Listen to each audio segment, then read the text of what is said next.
Hi there folks, welcome back to another video. Well, I've been traveling a bit and had some time off. I just needed a break from filming, and so now I'm back. And today's video is going to be about how I became a foster dad to a tiny, helpless little being. But first, let me introduce you to the resident canyon towhees that inhabit my yard. They're uniquely distinct from any other towhees in the area. They're so familiar, I actually named them. Scruffy, the male, in the top of the frame here, has abnormal feather growth patterns and never looks neat. The female I named Chester, after the Gunsmoke character with a limp. If you look carefully, you'll see that from the joint downwards, the right leg doesn't function well. Sometime last year, that area actually atrophied and fell off, leaving her with just a stub and no foot. Canyon towhees are very devoted to each other and, as a rule, mate for life. Although very late for breeding, as the species goes, once the monsoons hit, Scruffy began to claim my yard as his territory and sing to warn other males to keep out. Ever watchful of his mate, Scruffy would stand guard perched on my garage tent until she safely settled in on the nest every evening. When they were both off feeding and taking a break, I checked the nest. To my surprise, she not only built a great nest, but had 3 beautiful towhee eggs. I estimated that this was a new clutch, and I checked the data that said they would hatch in only 11 days. I marked it on my calendar and waited to see if the eggs really ended up being fertile.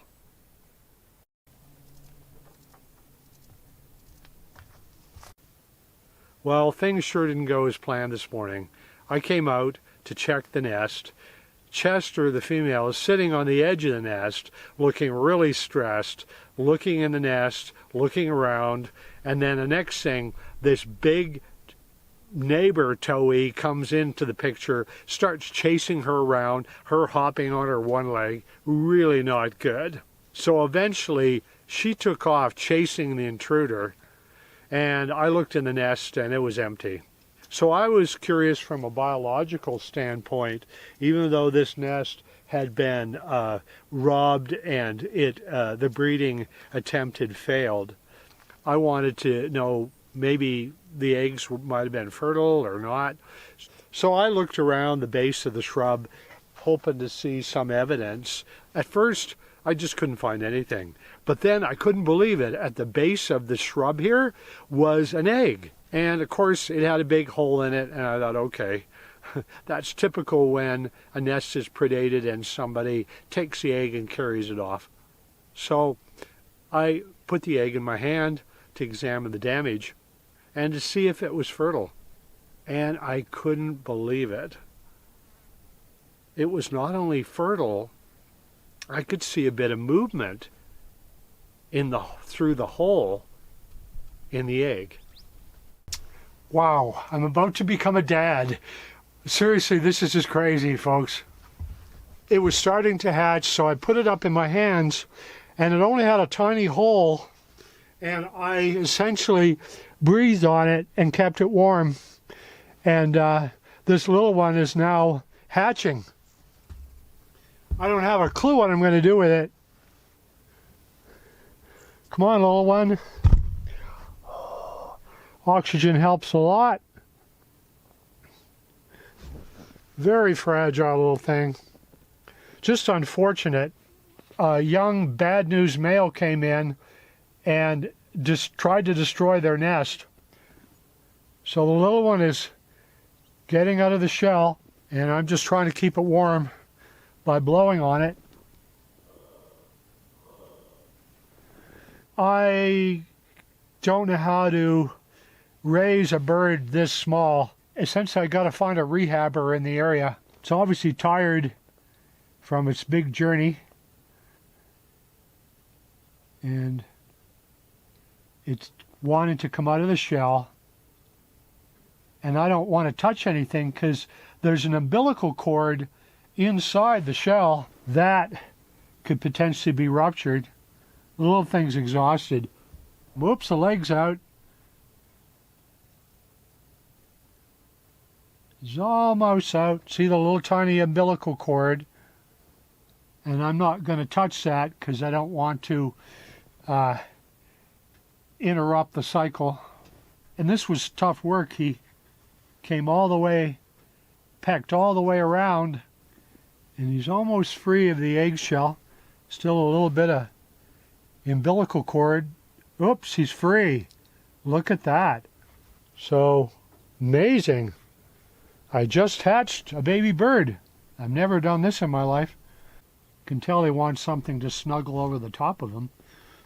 So I'm going to put him in this little container here with a sock and put it somewhere warm.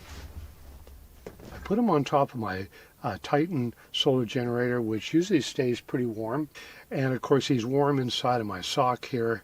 And I also, for added warmth, put this headlamp on, which runs really hot, but I kept it a little distance because you know, overheating could be really fatal as well. So as you can imagine, I didn't sleep very well last night. I was wondering whether this little nestling would survive the night and be alive or not, but for now I better prepare his food. So to start creating this bird nestling formula, I'm going to need a boiled egg, so put that in and get that going. So while the egg is boiling and I'm preparing to make a formula for him, I don't have anything to feed him with. So I need to fashion something about the size of her bill that's nice and safe and won't hurt his small mouth. So especially I need to use something non-toxic. So I'm going to craft a feeding instrument from a cottonwood branch.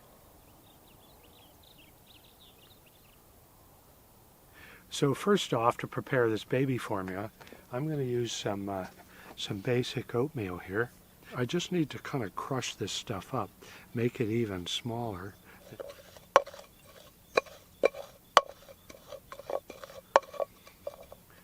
There, I think that looks nice and powdery.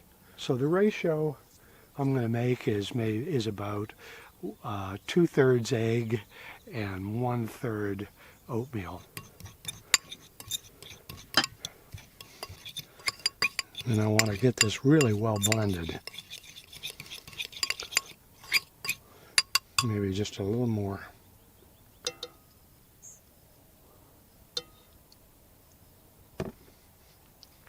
Well, it's a little cold. So I wouldn't use a microwave because microwave does weird things to food. Now it's starting to feel much, much warmer. And I think we're good.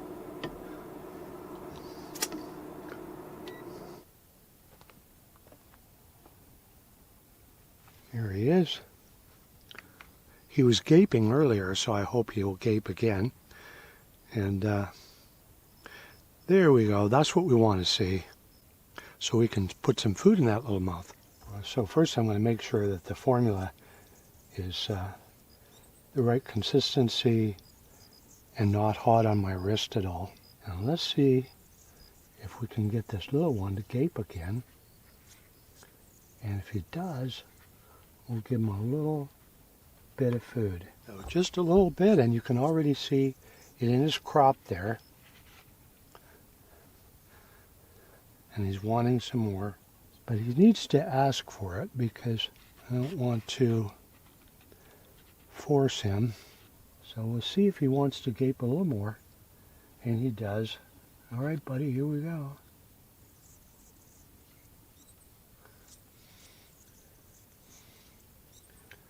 And he's still, the crop is nowhere near full. So I'm going to see if he wants to gape for more. Here we go, buddy.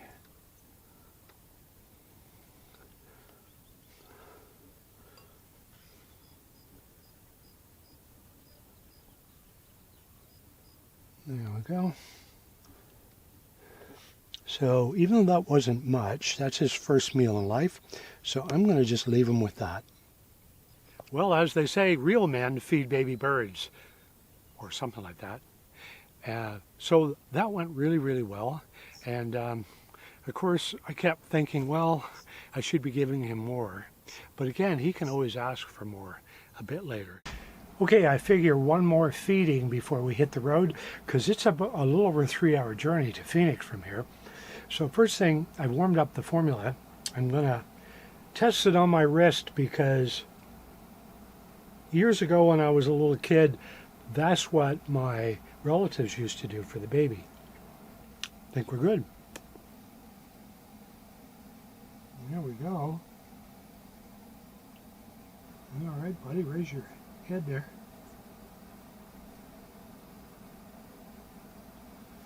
Okay, you know those signs on the back of vehicles that say baby on board? Well, this is baby bird on board.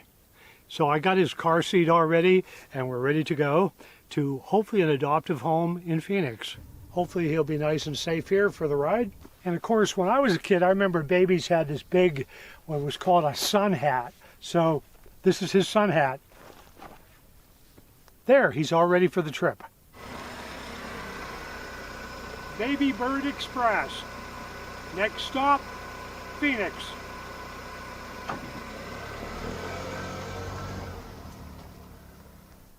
So a logical question folks would have would be, why didn't I just take the egg that was hatching and put it back here in the nest so that Chester, the female, could take care of it from there on? It's pretty simple. Once a songbird nest has been predated like hers was, she fears for her own safety. She will not return to that nest. So that's why I took the egg that was hatching and took it from there.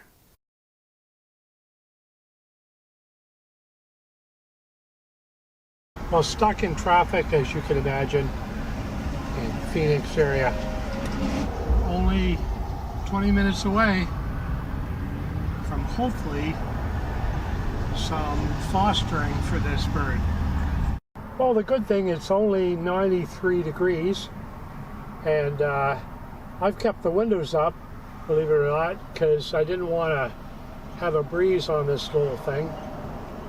I guess it's a good thing I'm heat tolerant, especially when you're visiting Phoenix. Well, it was a long drive, over 3 hours, part of it in traffic, big surprise, but I made it to Liberty Wildlife Refuge Rehabilitation, and hopefully the little canyon towhee will have a chance in life. And the little one here is going to be taken care of by these folks and this really kind young lady, Jessica, right? It sounds like you guys have helped little ones like this before. Yes, of course. We take in a lot of animals, mostly birds, a lot of little baby birds, especially during this season. So fantastic. Well, obviously I'll send a donation to your organization. Well, I guess you can call me an empty nester here. There's nobody in this now. The tiny little baby canyon towhee is in expert hands at Liberty Wildlife Rehabers. I didn't really want to be a parent anyway. Raising baby birds takes experience, and I've experienced watching them but not raising them. So, super success, super happy.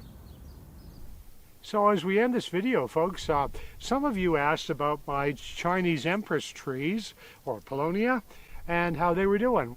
So I'm just delighted with how they're growing. They've got these ginormous, huge leaves now. They're almost as tall as me. And someday, hopefully, they'll be 10, 15 feet tall. And that could be as quick as next year this time. That's how fast these guys grow. So I've been babying them along. Thanks for asking about them. As always, folks, thank you so much for watching these videos. And I really appreciate those who show they care, they ask when I haven't put up a video, hey, are you okay, Don? And so I really am okay. Thank you very much for asking. And if you found this video kind of entertaining or helpful in any way, please subscribe and click the notification bell thing. That'll let you know when my next video is posted. And I really appreciate everyone coming by and watching these videos. Thanks again. See you on the next video.